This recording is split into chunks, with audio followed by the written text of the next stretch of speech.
बढ़ते हुए petrol prices का आसान solution electric bikes. Okaya electric vehicle के showroom near LP stadium Khan Latif Khan state Abids पर तशरीफ लाए, जहां पर आपके लिए बेहतरीन made in India electric vehicle दस्तयाब है। ओकाया 30 साल पुरानी इंडियन कंपनी है जिनकी बैटरीज 38 मुल्कों को एक्सपोर्ट की जाती है। अगर आप पुलिस चालान और हेलमेट से परेशान हैं तो आपके लिए इलेक्ट्रिक बाइक एक बेहतरीन रास्ता है। इलेक्ट्रिक गाड़ियों में नो रजिस्ट्रेशन, नो लाइसेंस। अस्सलामुअलैकुम, आप सभी का इस्तकबाल है A18 तेलंगाना न्यूज़ पर। आइए बढ़ते हैं आज की अहम खबर की जानिब। हैदराबाद के रुकने पार्लियामेंट जनाब बैरिस्टर असदुद्दीन ओवैसी ने जुमेरात को कहा कि चाहे ये उत्तर प्रदेश के वाराणसी में ज्ञानवापी मस्जिद का तनाज़ा हो या मथुरा का, उस ख्याल का मकसद मुस्लिम कम्युनिटी के ताइन अदम एतमाद और नफरत का माहौल पैदा करना था, हिंदुओं के दरमियान तहफ़्फ़ुज़ का फुक़दान था। उन्होंने मज़ीद कहा कि उसका मकसद मुल्क को पसमानदगी की तरफ ले जाना भी था। उन्होंने कहा कि मथुरा की एक अदालत में शाही ईदगाह मस्जिद को हटाने के लिए दायर दरख्वास्त खुद इबादत गाहों के एक्ट 1991 की खिलाफ वर्जी है। ओवैसी ने मज़ीद कहा कि मथुरा की ज़िले अदालत का ये कहना है कि मुकदमा काबिल समाअत है, सुप्रीम कोर्ट के फैसले की खिलाफ वर्जी और पार्लियामेंट एक्ट के खिलाफ है। पेश है A18 तेलंगाना न्यूज़ से ये खुसूसी रिपोर्ट। मज़ीद ताज़ा व अहम तरीन खबरों से बाखबर रहने के लिए चैनल को YouTube पर ज़रूर सब्सक्राइब करें।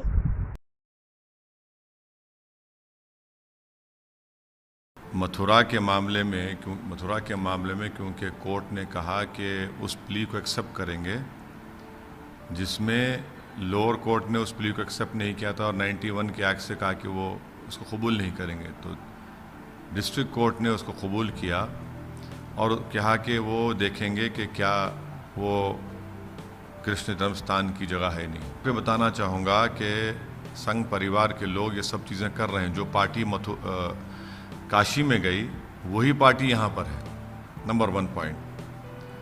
दूसरा पॉइंट ये है कि जो बीजेपी और ये जो लोग गए हैं ये भी संघ के हैं, जो नहीं बता रहे हैं वो ये है कि एक एग्रीमेंट श्री कृष्ण जन्मस्थान सेवा संघ और शाही ईदगाह ट्रस्ट में 12 अक्टूबर 1968 को हो चुका है।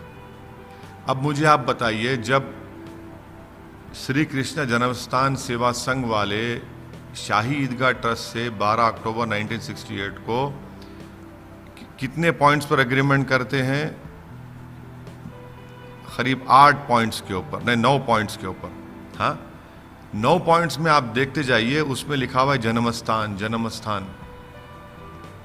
उस वक्त इस बात को नहीं उठाया गया और एग्रीमेंट हो गया और ईदगाह ट्रस्ट वालों को परमिशन लेना पड़ा इस एग्रीमेंट करने के लिए यूपी के सेंट्रल वक्फ बोर्ड से।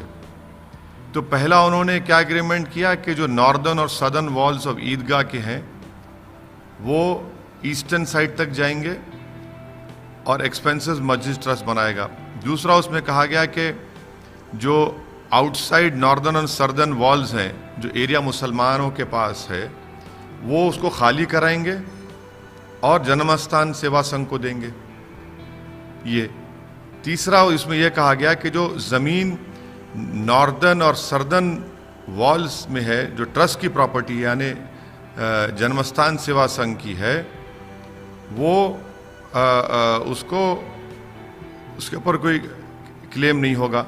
हाँ, तीसरा उसमें कहा है कि वेस्ट और नॉर्दर्न कॉर्नर जो ईदगाह की कुचरी कुर्सी का ज़मीन का हिस्सा है, जो सेवा संघ के पास था, तो ट्रस्ट उसको एक्वायर करेगा और ट्रस्ट की प्रॉपर्टी होगा। फिर जो वहाँ पर एक मलबा था, कंट्रोवर्शियल मलबा सदर्न साइड के ऊपर, और एक दूसरे पर केसेस फाइल कर लिए, तो क्या कहा गया उसमें कि ये पोर्शन जो मलबे का है ये सेवा संघ का रहेगा। और इम्पोर्टेंट देखिए, जो हाउसेस मुस्लिम घोषी लोग जो नॉर्दर्न और सदर्न वॉल्स में बना चुके थे उसको इवैक्यूएट कराया जाएगा, ट्रस्ट उनको खाली करवाएगा और उसको सेवा संघ के हवाले करेगा। उसमें साथ ही साथ ये भी कहा गया कि ईदगाह ट्रस्ट अपने दरवाजे, अपने विंडोज़, पिंजरीज, वाटर आउटलेट, परनाला, हाँ, उसको आप जो प्रपोज जो दीवार है सेवा संघ की उस तरफ नहीं खोलना चाहिए और सेवा संघ भी इस तरह का कोई काम नहीं करेगा। छठा उसमें कहा गया कि जो परनाले हैं